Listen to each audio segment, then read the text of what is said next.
Hi, I'm Romeo Caparassa from Tax Accounting Adelaide. I often get asked as an accountant whether it's a good idea to have and continue to have hospital cover in Australia or whether or not to not have it.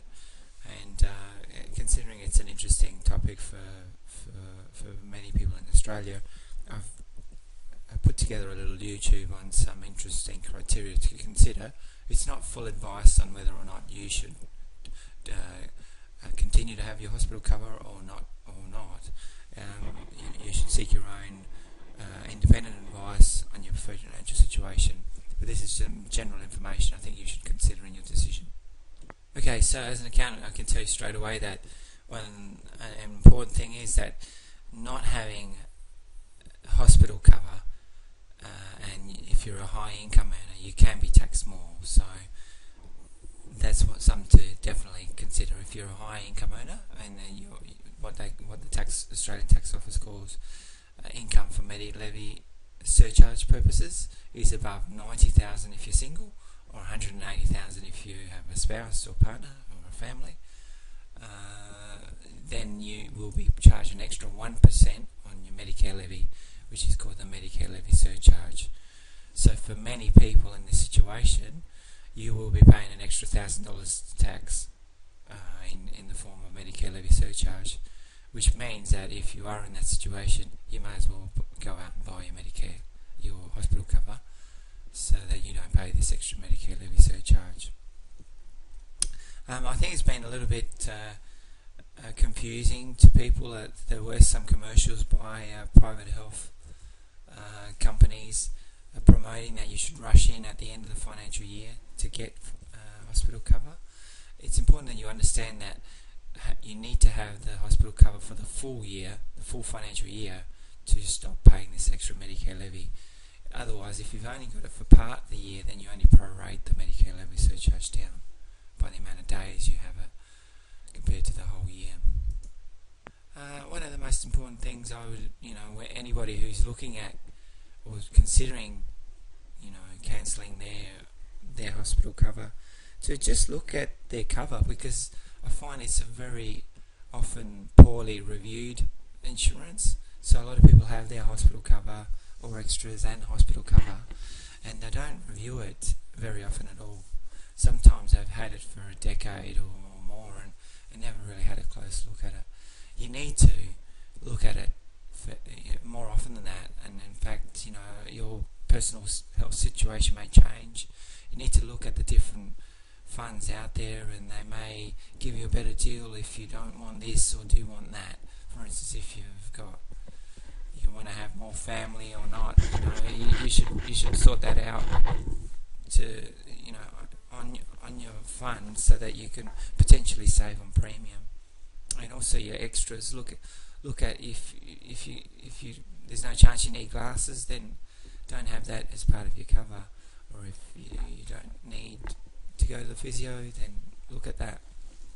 You don't want the natural therapies, take that out. So make sure you closely match your needs to your fund, and you may be able to reduce your premium as well by just reducing the level of cover as well. So that's an important thing to do before you just think, right, I'm not going to pay it anymore. Just look at reviewing it and seeing if it's matching the level of cover you need and at the appropriate level of premium as well. And by shopping around, you may be able to save and be able to keep it as well, of course. So the public health system, I often get told, can be free anyway. So a lot of people say to me, look, Romeo, the public health system, if something major happens to me, it's free anyway, so what do I need a private hospital cover? And that's something I can't really answer. I can only just make comments on what you hear, that many have had positive experiences in the public health system, particularly in emergency situations for low risk procedures or when there are no waiting periods. Some people think that the quality of treatment is good both in public and private hospitals, or that they're the same.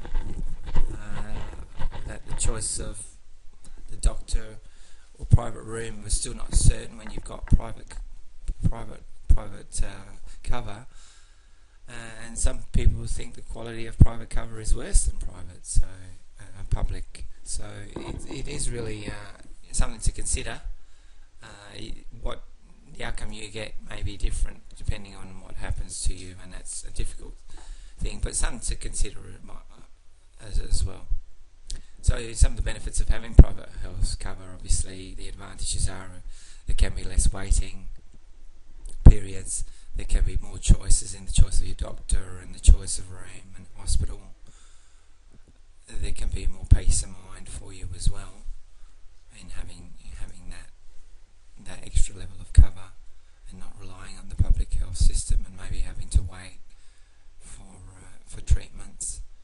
Of course, private covers such as hospital and extras can give you cover for what Medicare may not pay. So people take out private health insurance to access subsidies to services such as dentists and glasses, which are not covered by Medicare. So obviously that's something you've got to obviously consider. That is a pretty basic thing to say, but that's important to not lose sight of that. People who are around the age of 30 need to consider that there is a loading on private hospital cover as you get older. So basically it gets more expensive the longer you wait to take it out. So the way they are doing that is adding a loading to your premiums if you don't take it out before your 31st birthday, and that's going up 2% every year, so that's important for you to consider that. It's very important that, like all insurances, wherever possible you make some, you cover well, and look into the fine print of what your cover is, particularly if you are planning to have some surgeries with your hospital cover. It's important that you look into those. The hospital you're going to, you perhaps ask them or get them to put through your claim, see how much will be paid, if there are going to be any additional out-of-pocket costs, gap costs, doctor fees, procedures, equipments that you do not know about and you're going to be expected to pay.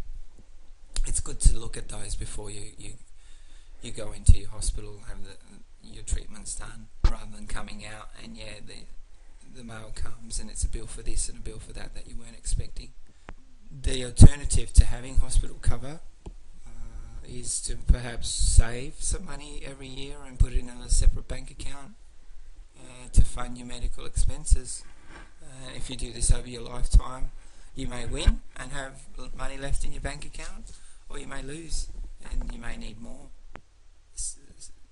It's a different way of doing financing potential medical expenses, but yeah, that's an alternative that you have, one that you could consider if you really don't want to take out the hospital cover. I also want to mention that there is a contribution towards paying your hospital cover by and extras cover by the government, and this depends on your level of income. So the higher your income, the less this contribution is by the government. So it can be as high as 38% for over 70-year-olds on low incomes, and it can be as low as 0 if you're earning high amounts of income. Thank you for listening to my considerations to considering whether we're keeping or cancelling your hospital cover. I think you should do everything you can to consider all your factors and by all means make the right decision for yourself, and hopefully you keep it, but I have explained some of the things that you do need to consider. Of course, it is harder economic times in the current economic circumstances, and many people are feeling the pinch of paying the extra premium rises, which are quite consistent with hospital cover, but I hope you make an informed decision for yourself. Anyway, my name was Romeo Caparasso. I operate a tax practice called Tax Accounting Adelaide, and our website is taxaccountingadelaide.com, and you can look at our website for more information